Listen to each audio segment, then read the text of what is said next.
Welcome to another episode of The Repeat After Me. We talked to our first pitcher on the 2024 roster. It's been a strong suit of the team this year. Starting rotation has been one of the best in the Carolina League. And we'll talk to one of the guys who have led that rotation this season on this week's episode. Chandler Murphy is our guest.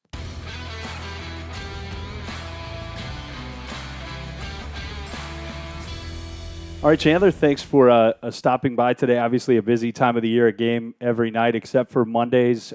What is this like, your first full professional season so far? What's it been like for you?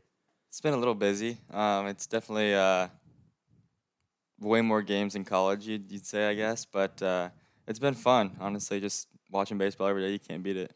You talk about being more games in college, and you know that coming in, that it's going to be a 120-game schedule. But that's just a number until you're actually in that schedule. And I know it's only been 64 games so far, 65, somewhere around there. But what does that number actually look like to a player who's doing that every day? Like, what are the biggest differences when there are more games?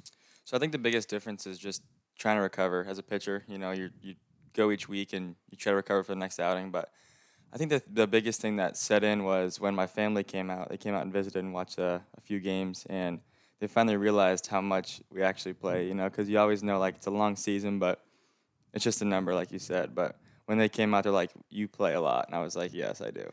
And the other thing that, and it's more maybe for position players sometimes, but you guys are impacted as well, that people come to a game and somebody struggles and you hear the fans like, oh my God, but they don't realize you guys are here at 1 o'clock, 1:30 for 6-7 hours. Then you're playing the game. You get home at 11 p.m. It's hard to kind of calm down and go to bed at that point. I don't do anything, and I have a tough time going to bed when we get back to the hotel. But what's it like that maybe if you could give people a peek behind the scenes and let them know, like, you guys are here all day long trying to get better and then still trying to play a game?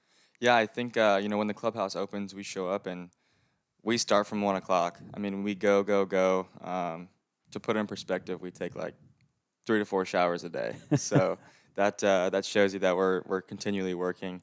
Whether it be in the training room, weight room, on-field stuff. So it's a all-day thing, and I don't think some people get that, but it's understandable. Yeah, how important, you talk about as many showers as you guys take, as much laundry as you go through. I'm going to give him a chance to get a shout out here. Having a guy like Johnny Horaz around the clubhouse. We had Steve Berhalter before that. We're still trying to get them on the podcast. They've been the biggest divas we've had as far as their time. But how important is it to have somebody you can trust to give them something and make sure you're going to get it back? Yeah, they're huge for us. Every day we count on them, and they always pull through. So we try to take care of them as much as we can, and they're part of the team, so we love them. The Charleston RiverDogs, I think, have a pretty good reputation around minor league baseball. I've talked to different guys about what they've heard. So you get drafted by the Rays. Last year you were down in the complex. This year, I'm guessing you probably had an inkling that you would end up in Charleston after spring training. But what were people telling you when you found out that you were coming here? I was excited because it's everybody says it's the talk of the complex. Coming here was like, I got a whole list of notes.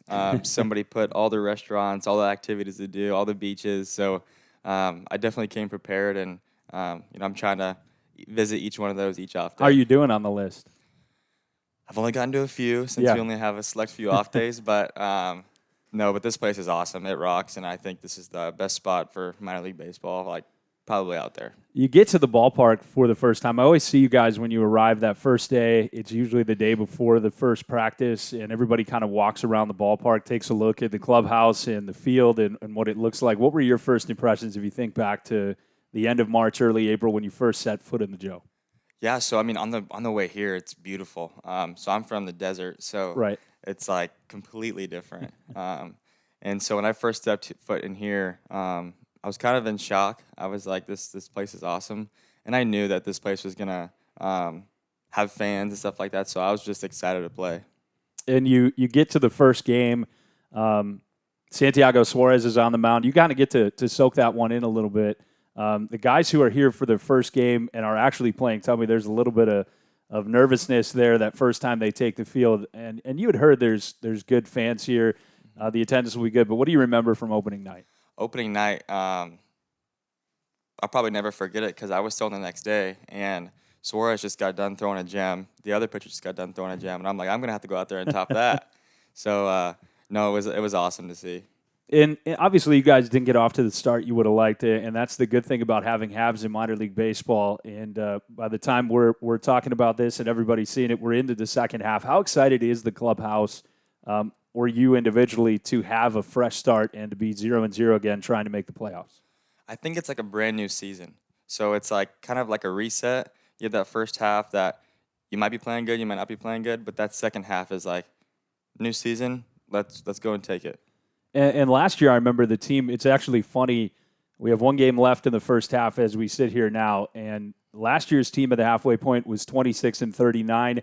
Right now, you guys were 26-38. So it's basically the identical records. They went on to win a championship. But I remember every guy saying, "There's enough talent here that we believe we can go win a championship again." Do you kind of have the same vibe this year, even though again the results haven't been there? That you have the right pieces that you can get it done if you play a little bit better.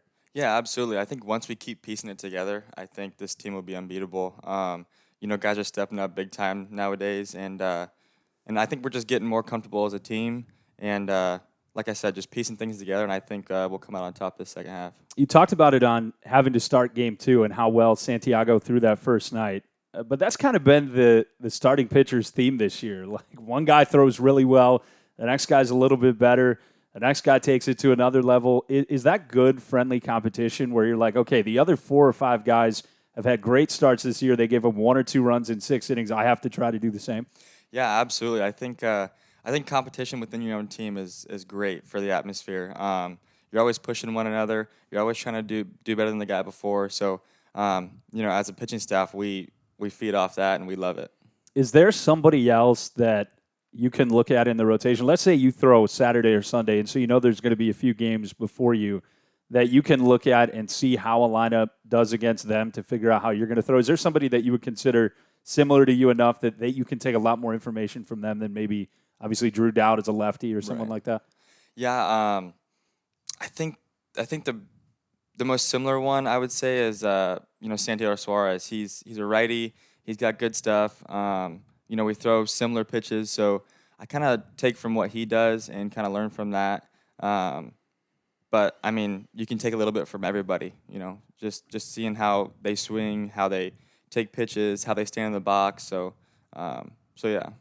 You get into pro baseball, and I think everybody's curious. Everybody who ends up at this level has had some success in their career, but you're interested to match up or see how you match up against another team's guys that were really good in their careers in college and in high school.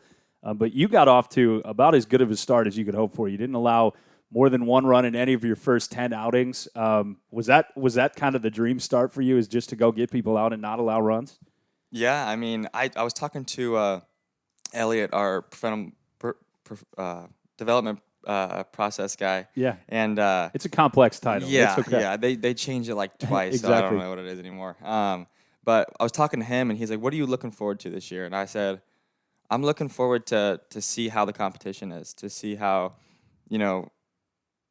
college baseball is to professional baseball." And so that was one thing I was super excited about. And, I'm happy with the way I started, but, there's always room to improve. And your cutter has been really good this year. Is that sort of your go-to pitch? If that's going well, you feel like everything else kind of builds around it, or what is that pitch for you? Yeah, I think, I love that pitch, obviously, but I think it's just day by day. I think you go out there for the outing and you kind of see what's working or not. And, I base it off of, throwing my fastball, get my fastball established, and then I'll see what everything else does. And, if it's working that day, then great. But if not, then you kind of got to figure it out. You have 5 pitches that I think you throw regularly for strikes, you'd say. How nice is that to have, some guys have 2 or 3 pitches or maybe 5, but they feel really good about 2 or 3 of them and the other 2 are hit and miss. How nice is it when maybe you need to reach deep to have a big selection of pitches that you feel confident you can throw for strikes? Yeah, I love it personally. I'm biased, but some guys, don't like it. I love it just because I have more options to go to. If like I said, if that pitch is not working today, all right, then I'll just go to the next one. And then if that one's not working, all right, the next one. So it's awesome. Is there one of those pitches that maybe you had to work the hardest to develop to the point it is today, like one that maybe you learned a little bit later on or gave you some problems early that you figured out? Yeah, I think a lot of pitchers can relate in this, but I think the changeup, because we're in high school. I threw decently hard in high school, so I wasn't trying to. You don't need to throw a ton of changeups. Yeah, exactly. So that was a pitch that throughout 4 years of college that I developed, and still developing now. So when you're getting people out at a really good clip, and I mentioned those first 10 outings, you didn't have many people on base. There were a couple of interesting outings that we'll talk about where rain bothered you a little bit or you had to get pushed back in between starts. But when everything's rolling and you're getting people out and rolling through a lineup, what is that feeling like? It's awesome because when I was in Augusta, I came out the first inning, struck out 2 guys, and they were like, the game's over. And I was like, well, I was pitching. I was doing well. But yeah, no, it feels good for sure. And then there was the one outing this week that obviously is an outing that happens to everyone at some point. And you've had all this success. You're getting everybody out.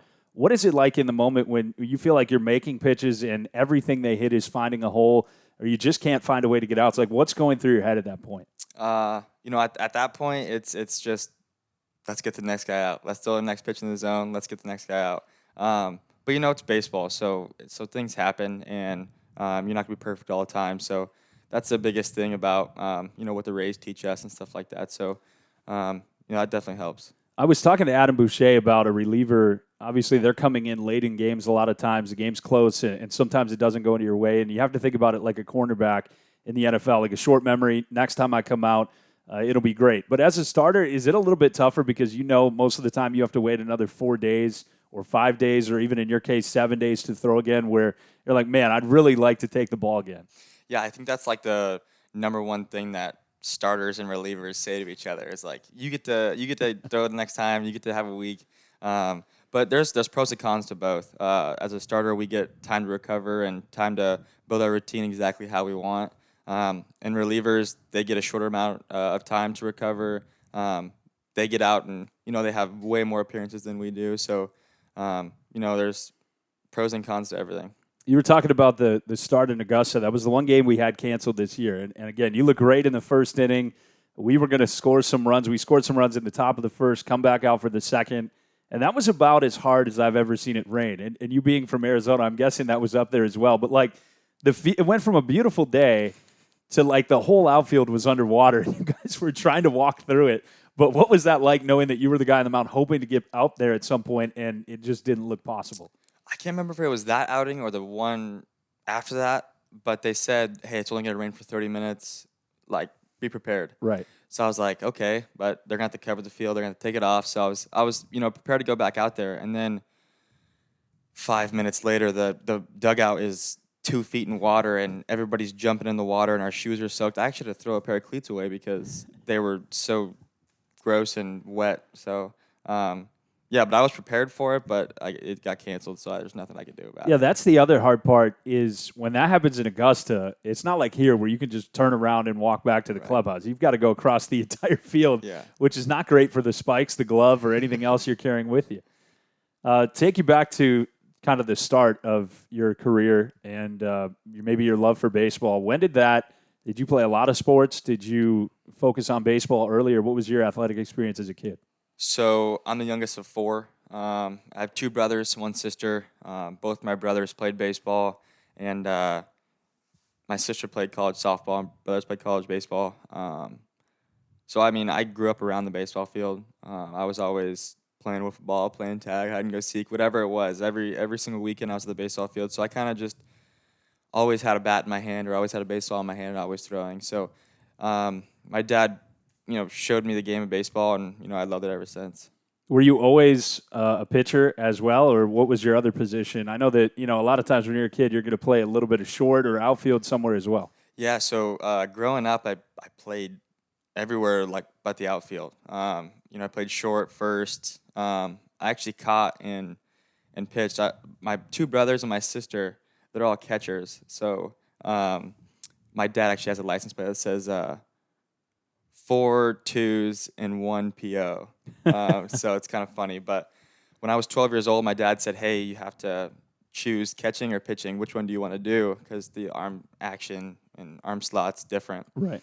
So, from an early age of 12 years old, I was like, I want to pitch. I want to be the man that's out there that has the ball and nothing's happening until I deliver the pitch. He's like, are you sure? You will sit the bench every other game or every week or whatever. And I was like, yeah, like I love pitching. So I always knew I was going to be a pitcher. Does it make you feel good about your choice when you see Brecker or Martinez take 3 foul balls in a game or have to block a bunch of balls in the dirt? I'm guessing you're happy with your decision. Oh, yeah. Man, I give kudos to those guys. I see them getting beat up. They're always walking around home plate and they're wincing, and I feel bad for them, but that's why I chose pitching. And it's great because if you have family members who are catchers and you're a pitcher, you never have to look too hard for a throwing partner. Exactly, yeah. So when I go home, I throw bullpens to my brother. So it's like it's very convenient for me. When was the first time you could strike them out? You know, they were hitting a lot as catchers. When was the first time you felt like, all right, I can put this guy away several times in a row? So we're all like 4 years apart. So my oldest Sure. is like 12 years older than me. Yeah. And then so my brother that's right above me, he's 4 years older than me. So when I was in 8th grade, he was in high school, and they like let me throw in like this little like scrimmage that they were doing. So at the time, I threw decently hard. So I was like, you know what, I was throwing probably 84. I don't know, back then. Right. And I was like, I'm facing my brother first at bat. I'm gonna blow a fastball by him. And my dad always told us like, if you see spin first pitch, take it, whatever. And I was like, oh, he thinks I'm gonna come with off speed, so I'm gonna blow a fastball right by him. He ended up flying out to deep center that one of my best friends caught, but he always like, oh, I almost had a home run. I'm like, dude, you flew out in the book. So that's a good little rivalry you have when your brothers hit. If you're all pitchers, you can't really go head to head like that. But Right. that's so you mentioned throwing 84 or around that in 8th grade freshman year. When did you realize that maybe you could throw a little bit harder, or you had a little bit different talent than the people around you? my dad always said like, hey, keep working at it, keep working hard. You've got something special. So he kind of told me that from a young age, but I never realized that. When I came in my freshman year of high school, I was, throwing like, I topped out at like 90, I think. And school started coming and seeing me pitch. So that was when I kind of realized like, okay, I could maybe do this for a living. Yeah, I would imagine that's a good feeling to have. Were there always a feeling that you wanted to stay close to home and start your career at Arizona, or how seriously did you consider going somewhere else? Yeah, so funny story. I actually grew up in Phoenix, Arizona. So I grew up a ASU fan. Sure. And so I went on visits to both schools, and I just fell in love with Arizona, and I ended up committing there. And my dad and I watched a football game after I committed, and it was like so hard for us to cheer. Because you had grown up not wanting them to win at anything. Exactly, yeah. So we grew up like rivals with them. So, growing up, we, didn't like Arizona. So when they scored a touchdown, we were like, yeah, like let's go. But it was funny. What was youth baseball like in Arizona? I'm from Wisconsin, so I know it wasn't very good. When I played, it was like, okay, people are throwing 80, and it's like, wow, that's pretty hard. But how good is the talent where you grew up? It's really good because Arizona you play all year round because Yeah, we can't do that. Yeah, The exactly. snow causes an issue sometimes for Exactly. baseball. Yeah, so we're out there every summer playing in 120-degree heat. So baseball is all year round thing. You just kind of got to be careful when you're at a younger age and how much you're throwing and taking care of your body. Then I mean even when you're little. Did you grow up going to spring training out there in Arizona? I know you've got some facilities around there. There's plenty of them. Did you get to check out any of those as a kid? Yeah, so we went to a lot of spring training games as I was growing up because I lived like 15 minutes from 4 different teams. Mm-hmm. So yeah, I went to a lot of games. I also went and toured a couple of the facilities, and it was awesome to see just the difference in like each facility and how that organization works and all that kind of stuff. What was your experience like at Arizona while you were there? A place that you never maybe thought as a kid you were going to end up going, but you got to go to the College World Series. We'll talk about that in a moment. But what was it like just getting to live out your dream and playing baseball at a big-time level? Yeah, I mean, it was awesome. The team was great. The coaching staff was great. I learned a lot, and it was just competition that like I've never seen before. And I'm super thankful that I went there, and I think it got me ready for professional baseball. College World Series is going on right now, or just ended when this comes out. But what was that like? Like you hear about Omaha, and as somebody from Arizona, you probably never been to Nebraska before, I'm guessing. But what was it like when you walk up to the stadium and experience that?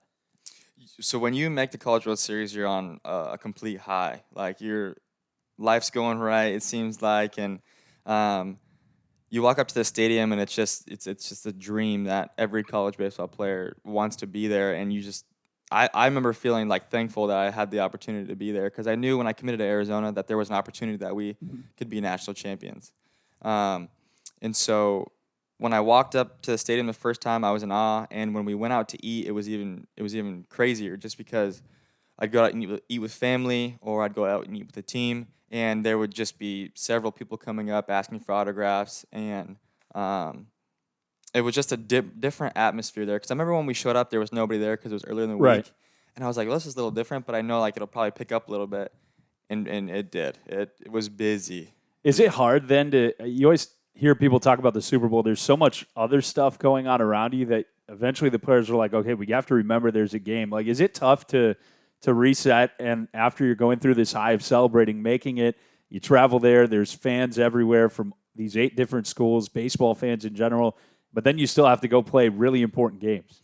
Yeah, it is. Well, the cool thing too is like the fans, Arizona fans came and exited us out to each of the games, and so you kind of have to, when you get to the field, you kind of have to reset. You have to be like, okay, I'm here to play a baseball game. This is important. Like, let's go do this. And I've heard that Omaha is a very nice park to pitch in as far as how deep the outfield is and how the ball travels there. I'm guessing it's not a bad place either. Yeah, no, it's great. If you've seen the outline of all the other stadiums, it seems like they're Right. quite a bit shorter. When did you first meet TJ Nichols, who's with the RiverDogs as a teammate of yours now? So I believe I met him 4 years ago. That was 2021, maybe. He was a freshman. I was a sophomore when we went.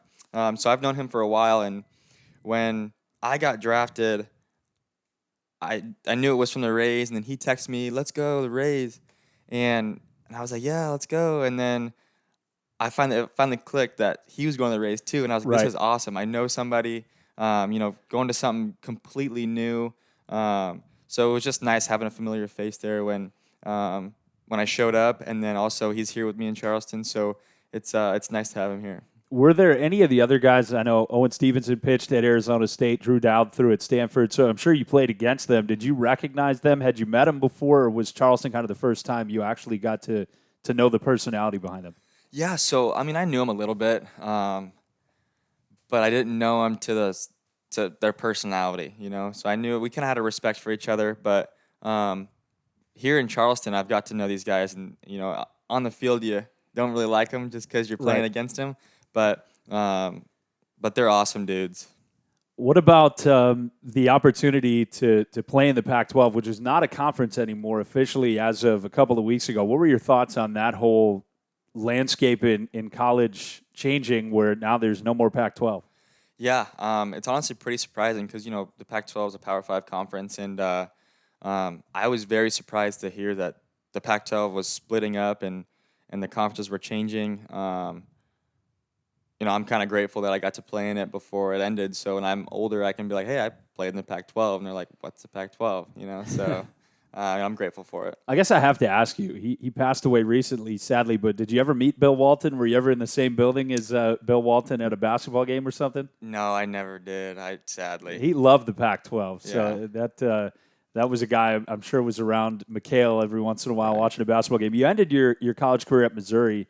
How did you end up at Missouri? Like what brought you? I know the SEC is certainly a draw for baseball talent, but how did you end up there?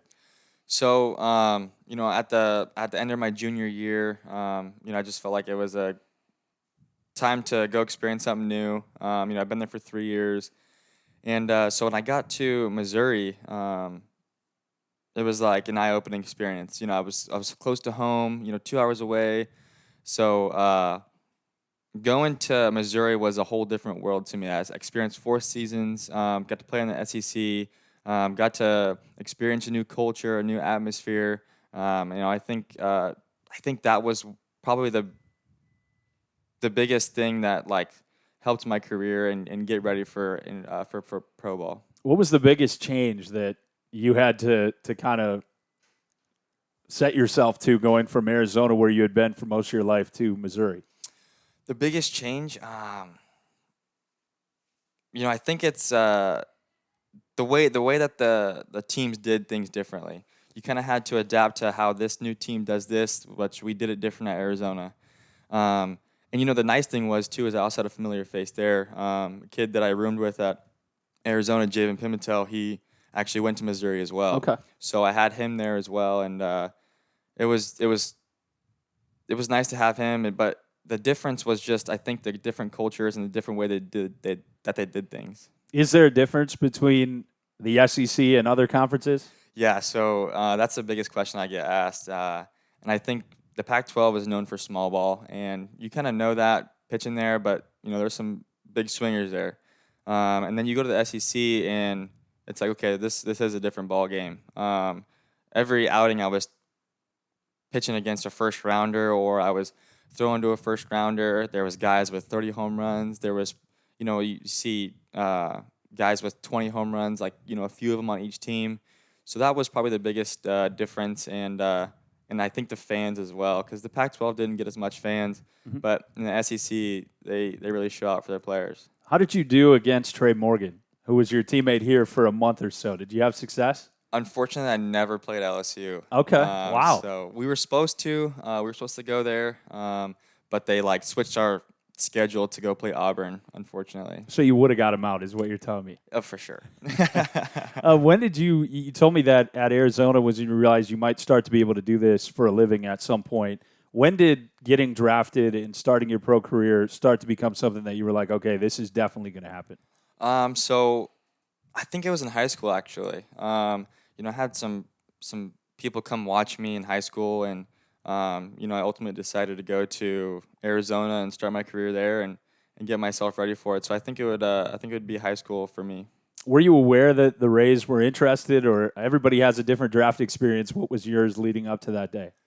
So, I got selected day 3. I had a couple phone calls, and I'm sitting there waiting for them to say my name, and I get a call, and it was from the Rays, and they're like, "Hey, we're excited to have you in our organization." And I was like, "Okay." And I was like, "To be honest with you, I haven't heard it yet." And he was like, "Oh my gosh, I'm so sorry." And so I kind of put the phone away, and then it says, Chandler Murphy, the Rays selected, and my family blew up, and it was a surreal moment for my family and I, and I cried, and so did my dad, and it was awesome. What is the other thing? Everybody always asks what your first thought is when you get the call, but I'm imagining you're kind of in another world there for maybe 24 hours. And then at some point, are you Googling everything you can about the Rays or trying to find out as much information? Did you know anybody, or what did you go about to try and find out what you were entering? Yeah, so I heard immediately I got text the Rays are great. I've always heard that they're good for pitchers and stuff like that. But I definitely heard a lot of good things from many different people. I kind of didn't have to do my research just because everybody reached out and said, this is the best organization, this is where you want to be, this is perfect for you. So I kind of found out through everybody else. And it's an odd thing in baseball because of when the draft is. It's not in the offseason, it's during the professional season. So you get drafted after you're done with your college season, you have a couple of weeks, you sign the contract, show up at the complex before you start actually playing baseball again in a team type of sport. What are you doing in those couple of weeks? Are you trying to stay fresh? Do you throw a lot? What is the plan after you get drafted until you show up at the complex? I was trying to throw as much as I could just to stay ready, just in case a team selected me and I had to go play right away. There were some days where nobody was able to play catch, so I was thrown into a net. And my wife was helping me pick up the balls and throw them back to me. So that was just. That's what you had to do, I guess. And I'm sure a lot of players can relate. I played catch the wall multiple times just by myself over the years. So, you had to stay ready and keep lifting and all that kind of stuff. Now, if I'm remembering correctly, you weren't reporting to Port Charlotte, right? Because it wasn't ready yet. You went to Sarasota. Is that correct? Right. So what was that pulling into the complex to start your professional career? Do you remember the drive there and thinking about what it's going to be like, and then how did it compare? Yeah, so when I looked up where I was going to be to tell my family, like, hey, I'm going to be here. I was like, we're going to be in Port Charlotte. And then they're like, we're flying you out to Sarasota. And then they said that we were going to be playing in Sarasota because I didn't know. And so when we got into the hotel, I was by myself, and I went downstairs and actually saw Seth Chavez, and I didn't know him. So I just was like, what's up, man? Like, hey, how are you? But going on that van the first morning to the complex and seeing everything, it just it was eye-opening and everything you dream for. I always, when you go to spring training, you see people, everybody's wearing the Rays uniform, their name's on the back. When you got that jersey, was that kind of a special moment for you when you see Murphy in the light blue Rays jersey? Yeah. That moment was awesome because it was hanging up in our locker where we could see it, and it kind of surprised me. And I actually got number 22, which is my favorite number, and it was nice to see that. My dad loves that picture because I sent him a picture of it, and that's his all-time favorite picture. So then you go from playing in the SEC, you said the fans are great, it's wild, to pitching in the complex, which is not like the SEC, right? There's not many people at the games. You're throwing for scouts and Ray's staff and the other guys who are there. Is it kind of hard to psych yourself up, or are you just so grateful for the opportunity that you're going to try and put your best foot forward, knowing that you only threw a couple of innings there? Yeah, I think it's a little bit of both. You got to create your own adrenaline, and you're also grateful to be there and to be thrown in front of these big time people. So I think it's a little bit of both, and it's just something different because you had to go from the full stadium to just a backfield, and that's something you got to get kind of used to. And then you come to Charleston, and it's like the SEC again. Right. You come back for spring training after the offseason. Was there anything you learned or wanted to change after you finished your first few outings as a professional that you really wanted to focus on coming into February of this year? Yeah, honestly, I think I just wanted to get stronger. There wasn't anything pitching-wise, really, because we're still kind of working with the pitching coaches and seeing how we did things. So I think the biggest thing was just getting stronger, and that was actually kind of like a full offseason that I've ever had, because college is like 2 months worth. This is, far longer than that. So it was awesome to be able to actually lift for the first time for real, and I felt like I got a lot out of it. Then you had a real spring training at the real Rays spring training base in Port Charlotte. Is that a little bit different experience because everything is set up there for the Rays and to be the Rays home facility? Yeah, because when we walked into the Sarasota one, and there was Orioles stuff. Yeah, that's there. a tough way to be welcomed. Yeah, so I was like, what's going on here? But when I came back after that off season, and we saw all the Rays stuff and the Rays complex, it was like I was coming here for the first time again. Like I didn't even have a time before, so it was definitely new to get used to, and even more exciting. How much do you think you've changed, and maybe what is the biggest way you have changed from the time you were drafted until where we sit right now? I think just as a ball player in general, you learn through so many different ways, from the training room to sports science and how to think mentally on the mound. And I think that's just the way that I've changed myself, is just on the mound. What am I thinking? How am I thinking it? What I'm not, supposed to think. So yeah. All right, we're going to ask you some more fun questions here to kind of wrap things up. Adrian Santana last week said that he didn't think that Wu was the funniest guy on the team, but he couldn't pick out somebody who was. Who would you say is the funniest player? The funniest player on the team, I'm going to have to go with There's a lot of pressure on this, yes, because they're going to see it. Yeah, and they're going to say something to me if I say the wrong answer. I'm going to have to go with Adam Boucher. Adam Boucher? Yeah. His locker's pretty close to yours, so that's probably a good decision also. Yeah. All right, is there somebody who has like a unique talent, musician? I've heard there's a guitar in the clubhouse, but nobody plays it particularly well.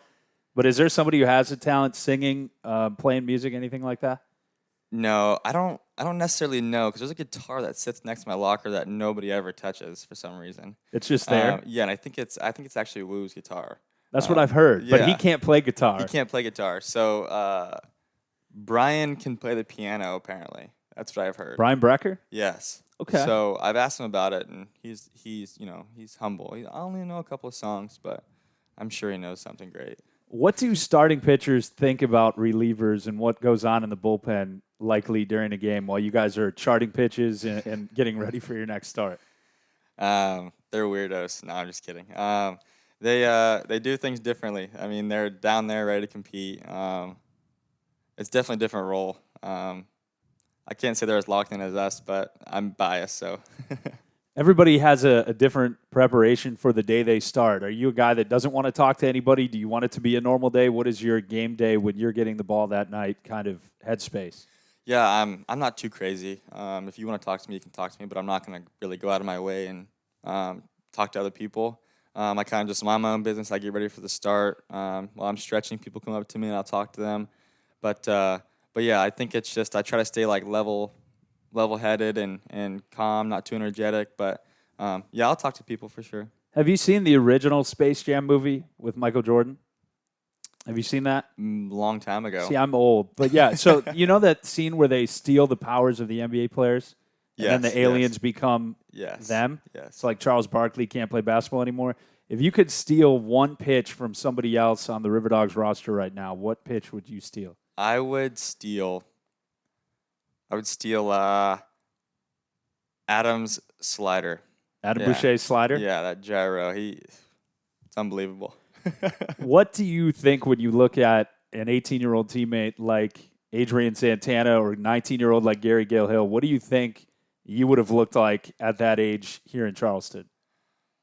I think I would have been totally different. I'm super thankful that I was able to go to 4 years through college just to develop my body more and to just develop, my headspace. But those two are very mature, awesome ball players, very good. I feel like I'd have been similar, but they definitely have an upper hand on how young they are and how mature they are. Adrian couldn't give us an answer on this one last year, but where's the best place on the road that you've enjoyed going so far this year?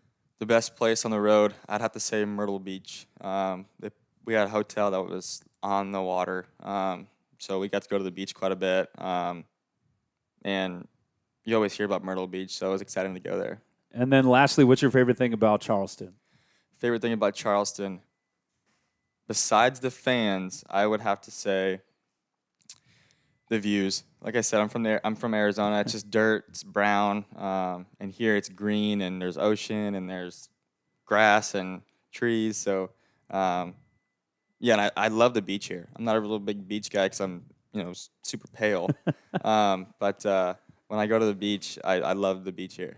Okay, I lied. One more question. Okay. You being from Arizona, change that. What's the most dangerous animal that you've come across back home? Dangerous? I've seen rattlesnakes all the time. Like in your yard or? Yeah, in my yard when we go out and just like ride our ATVs and stuff out in the desert. We see rattlesnakes all the time. And my dog actually grabs scorpions out of holes and brings them in the house. So that's awesome. So that's not ideal. No, it's not ideal. Sometimes they're dead, sometimes they're alive. So we freak out and try to stop her from doing that. Yeah, that's a good idea. We'll end it on that positive note, I guess. But congrats on a great start to your professional career, your career as a RiverDogs, and thanks so much for taking the time to stop by. Yeah, absolutely. Thank you for having me. Well, that's another episode of Three-Peat After Me. Thanks to Chandler Murphy for stopping by. Make sure to check it out. Let us know what you think of it on Facebook, X, or Instagram. We'd love to hear your feedback. If you have any guests you'd like to hear from in the near future, we'll be back again with a new episode in a couple of weeks.